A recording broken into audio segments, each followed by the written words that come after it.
Hi guys! So today's video, ito yung bag na regalo sa akin ni Mama. So ayan. Yun nga lang, wala akong gunting. So bukas ko na lang ito makakat. So let's see kung nadala ko yung gunting ko. Hindi pa naman ako guys mahilig magbag ng konti lang. Kasi hindi ko bet yung kulang-kulang yung dala ko. So ito siya. Tapos, ang compartment niya, meron dito, zipper din. Pagbukas, sa loob, meron ulit. Yan. Yan, long chunk. So, everyday to guys. Social.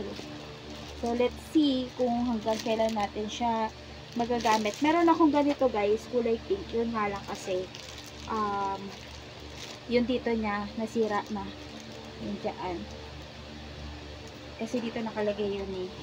Sobrang bigat ng dala ko. So, this time, kailangan na natin kontian.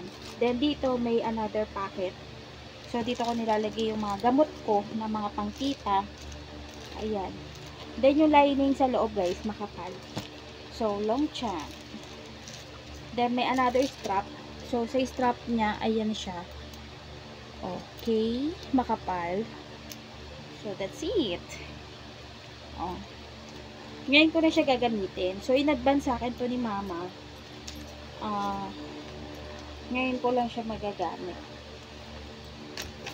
Diba?